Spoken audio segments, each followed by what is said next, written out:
Cet été, au cœur du château de la Bergère, la ville de Saint-Thirier met à l'honneur des métiers d'excellence liés aux arts du feu. Le travail de 3 artistes installés en Limousin est présenté au château: Christelle de Rennes, émailleuse d'art, Olivier Julia et Jean-Martial Moreau, tous deux dinantiers d'art. Ce trio a investi la Bergère, proposant à l'occasion de l'exposition Impertinente une partition artistique à 6 mains, une armoire ancienne traitée à la manière d'un cabinet de curiosité, accompagnée d'un grimoire. Cette armoire, elle raconte une histoire de mort et de renaissance. Et on est surpris même à quel point elle se trouve dans une actualité, on va dire brûlante, c'est un mauvais jeu de mots, mais c'est vrai que cette armoire, en fait, c'est un buffet en 2 corps hein, qu'on a brûlé selon une technique japonaise. On l'a brûlé parce que ça signifie qu'un monde ancien disparaît et qu'on espère qu'un monde nouveau va réapparaître derrière. Donc l'histoire, globalement, est très vite. Il était un monde où il y avait des arbres magnifiques qui poussaient. Les hommes se sont servis des arbres pour faire des meubles, toutes sortes de choses pour vivre. Pendant tout un temps, ça s'est bien passé. Et puis les hommes, dans leur folie meurtrière, soif de pouvoir, excès de puissance, ont mis le feu à tout. Ont mis le feu à l'armoire, ont brûlé l'arbre, et finalement, eh bien, tout est mort. La seule chose qui restait, peut-être, c'était une araignée qui mangeait des mouches dans les détritus de la société. Et heureusement, un jour, la vie est repartie dans les racines de l'arbre, une nouvelle branche est née, des fleurs se sont épanouies, et même dans l'armoire elle-même, des fleurs ont jailli, l'araignée de ses pattes ont surgi des branches, etc. Dans cette armoire qui représente la mort, j'ai choisi de réaliser une araignée qui symbolise à la fois la mort et la vie. J'ai réalisé cette araignée en utilisant ma matière de prédilection qui est l'étain. Donc je travaille par martelage et par soudure. Et donc j'ai réalisé cette araignée tentaculaire dont les pattes vont rentrer dans la matière morte pour jaillir sur les côtés et donner vie à l'armoire. Alors moi, mon travail, c'est de travailler le cuivre. Ça fait très longtemps maintenant que je travaille le cuivre.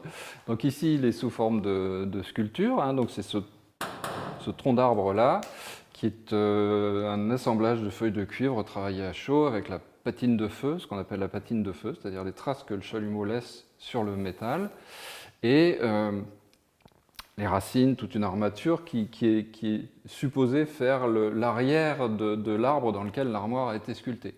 Puis vous voyez cette branche qui monte là-haut avec les feuilles et puis les petits lumignons qui symbolisent les fleurs et qui attirent à elles les fleurs de Christelle de Rennes qui sont sur le sommet de l'armoire. Voilà, on a essayé vraiment de jouer sur la complémentarité de nos travaux et puis la cohérence aussi de ce qu'on avait à dire.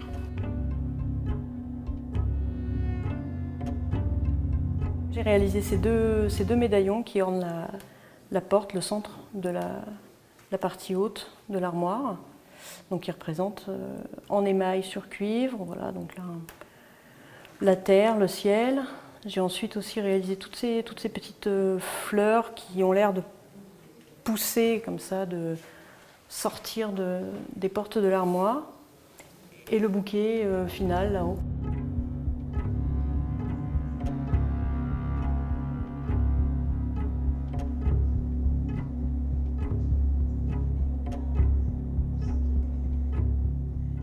Moi, j'ai principalement documenté la plupart des étapes de la création des deux pièces qui ont été faites par les 3 artistes en commun. Donc j'ai documenté avec des photographies et j'ai également réalisé un documentaire, une vidéo. J'ai essayé au plus possible de les filmer quand ils faisaient réellement. Je voulais pas qu'ils fassent semblant d'avoir des gestes. Je voulais que ça soit fait dans le vrai temps de la création. Ce fameux grimoire est un livre hommage au travail de Rachel Carson, qui était en fait une lanceuse d'alerte parce que dans le cadre de son travail de biologiste, elle s'est rendue compte que l'agrochimie, et notamment c'était l'invention du DDT à cette époque-là aux États-Unis, était une véritable catastrophe. Et elle annonçait, il y a 40 ans, donc plus de 40 ans, ce qui se passe aujourd'hui, malheureusement.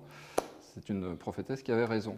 Et elle a écrit un livre notamment qui s'appelle Le Printemps silencieux, qu'on voit qui est sur ce coffret, et qui dit tous les dégâts que l'agrochimie pourrait faire sur la planète. Alors on a voulu faire un hommage à Rachel Carson, dans le cadre de notre collectif, et on s'est dit comment faire finalement pour mêler nos matières, mêler nos savoir-faire, tout en mettant en avant son travail.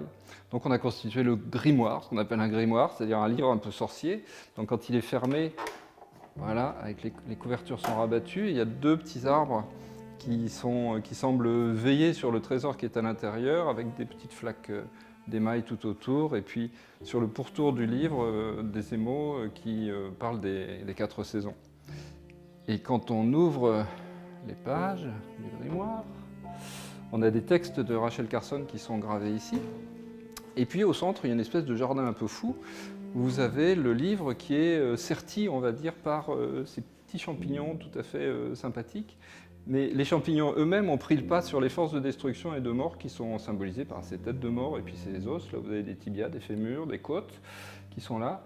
Mais les champignons gagnent, la vie gagne, un petit peu comme on disait sur le projet qu'on a fait sur l'armoire, c'est-à-dire qu'il y a encore une histoire de mort et de renaissance. Le mot de la fin, c'est l'espoir, il faut toujours, sinon qu'est-ce que vous voulez faire? Si on n'a pas d'espoir sur Terre, on se suicide tout de suite. Hein. Non, on est... Et puis, comment dire, il y a eu un mouvement artistique qui était un mouvement très défaitiste quand même pendant longtemps, qui était un mouvement où on disait tout va mal.